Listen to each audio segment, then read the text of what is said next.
Eh bien, bonjour à tous et toutes la famille, c'est Masca, j'espère que vous allez la forme à part, ça va extrêmement bien. Aujourd'hui les amis, on se retrouve pour une nouvelle vidéo pour étudier un petit peu la série Écarlate et Violet Destinée de Paldea, qui est donc la série qui va sortir le 26 janvier prochain. Donc voilà, un petit peu en retard par rapport à ça, d'habitude vous le savez, je fais toujours mes analyses quelques semaines avant. Là je tenais vraiment à réagir un petit peu à chaud, juste avant que la série sorte, pour la simple et bonne raison que voilà, je pense que pour la plupart des séries destinées, on est généralement hypé, hein, nous les fans. Sauf que là, pour le coup, je vais vous dire pourquoi, mais je suis pas forcément plus emballé que ça. Donc du coup les amis, si vous aimez bien ce genre de vidéo, évidemment, si je vous dis faut-il acheter ou non, bah, n'hésitez pas à liker. Pour ceux qui découvrent le concept, bah, n'hésitez pas à vous abonner, tout simplement. À chaque fois qu'il y a une nouvelle série qui sort, j'en fais une de ces vidéos. Mais également, je pense aussi en faire lorsqu'il y aura des items assez importants qui sortiront par la suite, pour étudier les items les uns après les autres. Donc du coup, on est parti directement juste avant les amis, pour ceux qui veulent un petit peu en savoir plus sur la collection Pokémon ou sur l'investissement, vous avez toujours mes livrets gratuits qui sont dispo dans la description. Ce sont les 2e et 3e liens. Voilà, il faut juste entrer son prénom et son adresse email et vous pouvez accéder au contenu gratuitement. Allez, du coup, Destinée de Paldea, c'est donc la série qui sort le 26 janvier prochain. Donc évidemment assez appréciée parce que comme toutes les séries dessinées, hein, j'en parlais tout à l'heure, eh bien, ce sont des séries qui comportent des Pokémon shiny, donc c'est-à-dire des Pokémon qui ont une couleur différente pour ceux qui ne savent pas. Et donc, ces séries-là sont généralement plus chères parce que ce sont des séries ce qu'on appelle .5, donc qui ne sont pas imprimées en aussi grosse quantité ou trouvables n'importe où comme les séries normales chez le libraire par exemple. Ça va être très compliqué de s'en procurer en magasin. Et donc évidemment, la seule chance d'en avoir, c'est d'aller dans des grosses boutiques spécialisées ou alors vraiment de camper on va dire, devant les grandes chaînes de magasins à 4 h du matin. Voilà, donc c'est clair qu'on n'est non plus pas sur des bonnes techniques à ce niveau-là. Donc, comme vous pouvez le voir, les prix affichés sur le site, hein, donc Pokékalos, vous montrent en fait tout simplement qu'on n'est pas sur du 4,50 € ou 5 € le booster comme on a l'habitude de voir jusqu'à présent, mais on sera plus sur du 6 € en moyenne, et je vais vous dire un petit peu les items qui vont sortir. Et puis aussi les prix que j'ai pu voir au niveau des précommandes pour pas que vous soyez bernés. Parce qu'il y a beaucoup de gens qui vont dire « Ouh là là, mais ça correspond pas du tout à ce que je peux avoir en termes de prix. » Donc on va un petit peu décortiquer le vrai du faux. Donc les boosters destinés de Paldea, tout simplement, il y a, comme d'habitude, en 4 illustrations, il y a Malvalam, Oyakata, Pikachu, Karmadura et aussi du coup Forgelina. Voilà. Donc du coup, à ce niveau-là, je pense que vraiment on est sur une illustration qui va être plus appréciée que les autres, hein, donc le Pikachu. Et puis derrière, on a des Pokémon qui représentent évidemment le bloc Écarlate et Violet, donc qui sont pas forcément, voilà, disons connus de tous. Par contre, au niveau du prix, 6 €, ça me semble correct. Voilà, c'est tout simplement ce qu'on a l'habitude de voir aujourd'hui au niveau des séries .5 quand elles sortent. Ça a été le cas plus ou moins des boosters Écarlate et Violet 151 qui valaient aussi plus ou moins autour des 6 € lorsqu'ils sont sortis. Bon, maintenant au niveau des items, c'est là où ça va être un petit peu compliqué. C'est que déjà, comme vous pouvez le voir ici, le coffret d'assaut d'élite, attention, il contient plus que 9 boosters aujourd'hui. Pour ceux qui ne savent pas, on n'est plus à 10 boosters comme avant. Donc évidemment, 55 €. Faut-il encore les trouver à ce prix-là? Parce que je peux vous garantir, les amis, que j'ai vérifié, mais vraiment, une cinquantaine de sites, il n'y en a aucun qui propose à 55 €. Genre, il y en a peut-être 2 à 55 € et des broutilles. Mais sinon, généralement, c'est entre 60 et 65 € le TB en préco. Donc, vous n'arriverez pas à les trouver à ce prix-là. Et même si vous les trouvez à ce prix-là, les ETB, et bien sachez que ça vous fait quand même le booster à 6,11 € l'unité, vu qu'il y en a 9 dedans. Donc c'est pas forcément l'item le plus rentable, vous allez le voir. Au niveau de tout ce qui est le moins rentable, eh bien on a, à la date de sortie du 26 janvier, hein, toujours cette même date, les tripacks. Donc il y a plusieurs illustrations différentes. Donc on a d'abord celle de Grondog, on a celle de Toutombe, et on a celle de Patachou. Voilà. Donc le tout étant que dans ces tripacks, il y a 3 boosters et que ça coûte 20 € en prix conseillé, donc c'est énorme. Et clairement, ça vous fait un coût de revient qui est très cher de 6,66 € l'unité. Donc si vous voulez ouvrir les amis, ne prenez jamais ça, hein. Vraiment, c'est la pire idée au monde. On poursuit avec enfin quelque chose qui coûte pas cher et qui est en plus rentable au niveau de tout ce qui est ouverture. Ce sont les mini-tins. Alors au niveau de l'investissement, pour ceux qui veulent savoir, je vais donner des calls sur mon Discord VIP. Mais ce sera pas forcément quelque chose de très intéressant de prendre ces tins là au niveau du scellé. Ce qui est intéressant, c'est qu'il y a donc 2 boosters dedans, et que ça vous revient à 11,99 €, qui fait un peu moins de 6 € le booster. Donc c'est vraiment le meilleur rapport qualité-prix que vous puissiez trouver, et ça tombe bien, en plus c'est quelque chose qui est d'ailleurs pas cher, vu qu'on est sur du 11,99€ l'item. Attention à noter quand même que ça sortira un peu après les tripacks, le TB, et notamment les boosters de base, car ça sort le 9 février 2024. Donc voilà, hein, comme vous pouvez le voir, il y a des super illustrations. Donc il y en a au total, si je ne me trompe pas, 5. Ensuite, on a les coffrets premium. Donc là, au niveau des visuels, on a les 3 starters différents. Donc on a Miascarade, Flamigator et Palmaval. Donc au niveau de la date de sortie, aussi le 9 février. Donc ça sortira pas directement le jour même de la sortie officielle de Destiny de Paldea. Ça sortira un tout petit peu plus tard. Mais du coup, on est effectivement sur des prix au niveau de la préco. Voilà, de ce que j'ai vu, entre 55 et 65 € aussi. Vraiment 55 €, c'est parti depuis bien longtemps, je pense, on n'en trouve plus. Pour être honnête avec vous, hein, j'ai fait un peu mon enquête.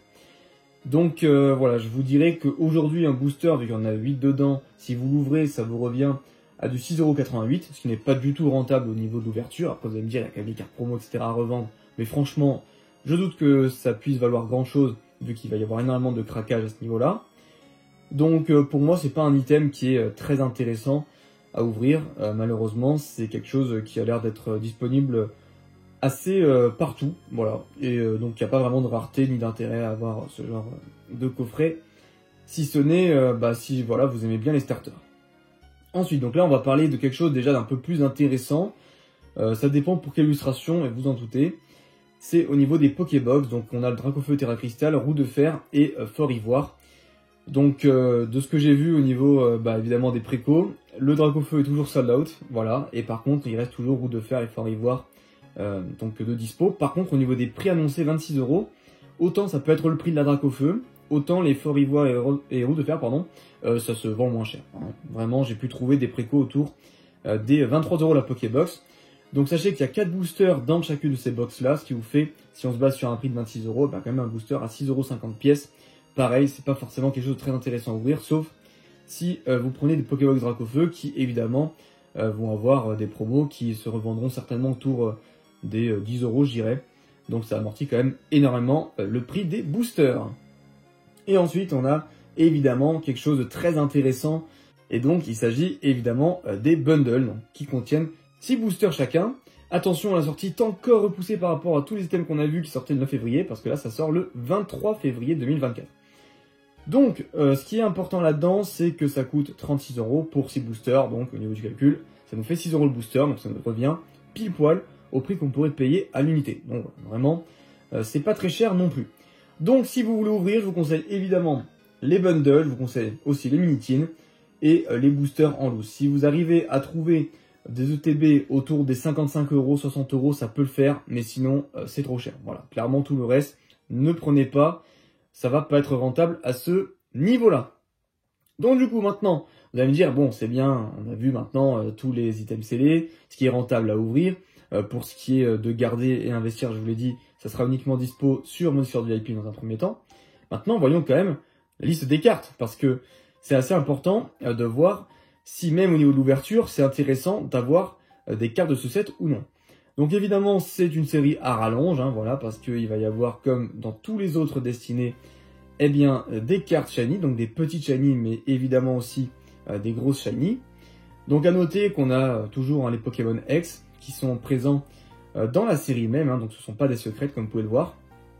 Et donc ensuite, vous allez directement le voir ici, on a donc des shiny regular. Donc des Pokémon un petit peu toutes les générations, on a fait donc la première G avec notamment un sécateur, on a la 2G avec Granivol, on a ici la 4G avec Blizzy et Bizarrois, on a la dernière génération avec Olivini par exemple, et c'est vrai que du coup ça fait un mix assez sympa au niveau des petites shiny. Je vais pas cracher dessus, je trouve que c'est plutôt cool, ils ont réussi à associer un petit peu toutes les époques pour faire plaisir à tout le monde, et ça fait un set assez convivial. Là où je vais un peu plus gueuler, vous allez le voir, ça sera par la suite au niveau des Pokémon Full Art. Donc je vous montre évidemment tous les Pokémon qu'il y a. Donc au niveau de type feu, on peut évidemment retrouver Salamèche et du coup Reptincelle. On a également Entei aussi qui est assez apprécié comme Pokémon. Au niveau des Pokémon eau, eh bien on a Super Dauphin qui est plutôt pas mal. Et puis au niveau des électriques, on a Pikachu qui symbolise le tout. Donc ensuite, si on descend, on a le retour de Kadabra. Ça fait super plaisir parce que vous le savez, hein, il y avait un petit veto qui a été mis par le magicien à l'époque dessus. Et puis on a aussi des cartes qui sont assez sympathiques au niveau, je trouve, des illustrations, notamment c'est le cas de Baudrive ici ou de Mime Junior que je trouve assez sympa. Voilà, donc vraiment beaucoup de petits shiny, hein, vous l'aurez remarqué. Vraiment, c'est une série qui est sympa à ouvrir, je trouve, au niveau voilà, des hits, hein, il risque d'y avoir beaucoup de pull rate, donc ça c'est plutôt sympa, avec de grandes chances de tomber sur des cartes intéressantes. Après, à voir si vous aimez bien le mix des anciennes et des nouvelles générations. Voilà, c'est toujours le problème, si vous êtes puriste, ça va être compliqué de voir tous ces nouveaux Pokémon récents. Après, si vous ouvrez juste pour avoir des trucs qui brillent, honnêtement, c'est vraiment une série qui est faite pour vous. Donc du coup, voilà, je fais un petit peu défiler. Maintenant, on arrive au niveau des Pokémon Shiny X Full Art. Donc c'est là où je pense gueuler un peu par rapport à ce que Pokémon a fait. Vous m'excuserez, je connais pas le nom de tous les Pokémon. Mais voilà, du coup, mettre le Fortress en Terra Crystal, je vois pas quel est l'intérêt de ce Pokémon. La Terra Cruel, pareil, honnêtement, ils ont pas choisi des super beaux Pokémon. Je sais plus comment elle s'appelle, cette autruche. Mais enfin, je sais que de base, elle est de type Psy. Donc là, elle est de type plante, parce que voilà, on change un petit peu au niveau du Terra Crystal. Mais c'est vrai que ça fait quand même un mix très bizarre d'avoir Shiny plus Terra Crystal plus changement de type. Enfin, je trouve ça un peu chelou. Donc voilà, vraiment, les Pokémon sélectionnés pour les Shiny Full Art sont très décevants, parce qu'en fait, en Pokémon emblématique, on a littéralement que ces trois-là. On a Alakazam, Mew et Gardevoir. Là, après, pour le reste, on a des Pokémon qui sont un peu connus, mais pas appréciés, ou alors même pas du tout appréciés, et pour le coup, c'est quelque chose qui me laisse un peu sur ma faim. Au niveau des Pokémon qui sont donc des illustrations rares, eh bien là, on est quand même sur de la superbe carte, je trouve. Donc voilà, avec Triopico, Super Dauphin et Pomme. Donc vraiment super cute, hein, cette illustration de Pomme qui est shiny. À ce niveau-là, rien à dire. Je trouve vraiment que le travail qu'ils font là-dessus sur les special art est quand même assez cool. Au niveau des trainers, bon bah voilà, encore la même vibe qu'avant. On avait un peu déjà cette vibe sur le bloc EB, notamment avec Zenith Suprême. Et là, on continue avec des trainers qui sont plutôt bien designés. Après, voilà, c'est pas pour autant que ça va être des choses qui cotent, mais on peut voir aussi par la beauté des illustrations, et vraiment, on est quand même sur du beau travail au niveau des cartes supporters. Là maintenant, on entre dans la partie la plus intéressante, je trouve, c'est au niveau des Shiny alternatives ex Full Art. Donc voilà, ça fait quand même long à dire comme rareté. Petit coup de gueule, je trouve, pour le Mew, qui a un style différent et que je trouve un peu raté, je vais pas vous mentir. Enfin, du moins, après, voilà, chacun aime des styles différents, je vais quand même vous le montrer en gros. Mais moi, je le trouve pas exceptionnel, ce petit Mew. Donc ça fait un peu un style enfantin, avec une petite mare, un petit art, un ratata, un Chetiflore, un Mystère et deux Topiqueurs qui sont derrière. Donc voilà, c'est vrai que pour moi, ça fait un peu bizarre dans le sens où les designs des cartes sont enfantins, mais qu'au niveau de la technologie utilisée pour fabriquer ces dernières, on est sur de la technologie de pointe, quoi, avec voilà, des belles cartes qui vont être texturées, brillantes de partout. Donc à voir si ça rend bien, s'ils font un bel effet dessus, mais là, quand je vois juste comme ça la carte, j'ai l'impression limite c'est une fake. Donc voilà, je suis pas très chaud par rapport à celle-ci. Par contre, pour moi, la plus belle carte de l'extension, sans aucune contestation, c'est ce magnifique Gardevoir ex Full Art Shiny, voilà, qui se retrouve un petit peu dans une sorte de jungle avec une rivière derrière. Je trouve ça super beau, voilà, avec le clair de lune, le Axolotl qui est bouche bée derrière. Non, vraiment, c'est très poétique et j'aime beaucoup cette carte, voilà. Niveau artistique, on est quand même sur quelque chose de beaucoup plus épuré, donc après, à voir, en fonction, encore une fois, des goûts et des couleurs, ça se discute pas trop. Et pareil, je suis pas très fan des Terra Crystal, mais il faut dire que ce Dracofeu là, il est extrêmement futuriste. Donc voilà, avec un petit peu le style carreau d'église. Hein.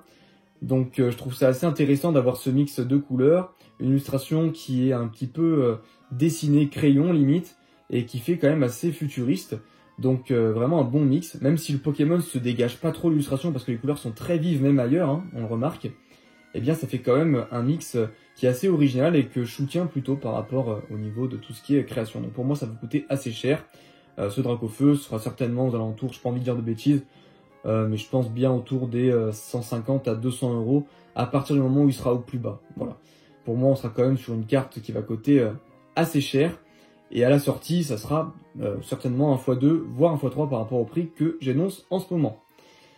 Donc ensuite, il y a aussi les trainers alternatifs. Donc là, par contre, assez déçu par rapport en fait, à ce qu'on a déjà vu, ce qui est déjà sorti auparavant dans d'autres séries. Donc je pense notamment au Getis alternatif qui était juste incroyable hein, pour ceux qui ont la ref. J'aime beaucoup cette carte, voilà, avec le Magiref derrière, perso. Je la trouve superbe. Voilà, vraiment, ça fait un style assez bizarre en fait. On est un petit peu sur une Miami vibe. Je sais pas si vous voyez ce que je veux dire, mais c'est assez cool. Après, pour le reste, pour moi, voilà, on est trop sur quelque chose de classique. À part ici, qui fait un petit peu dessin d'enfant et un petit peu abo, j'ai envie de dire aussi. Donc, ça fait un style particulier qui peut être apprécié. Voilà. Et sinon, pour le reste, on est vraiment sur quelque chose de pas très très différent par rapport à d'habitude.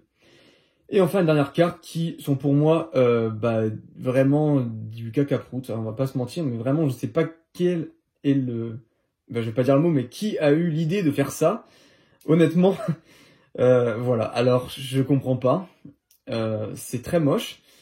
Et on a l'impression, en fait, d'être un petit peu revenu à la civilisation égyptienne, mais pas trop. Hein. Donc, c'est-à-dire qu'on a un petit peu un fond couleur émeraude, des statues en or avec des contours noirs, et puis voilà, on a mis ça sur une carte qui va être visiblement gold, mais sans trop de conviction. Voilà, il n'y a aucune âme qui se dégage de ces cartes. Je suis pas très très fan de ça, donc je sais pas si vous appréciez dans les commentaires. Moi personnellement, ça me chauffe pas du tout.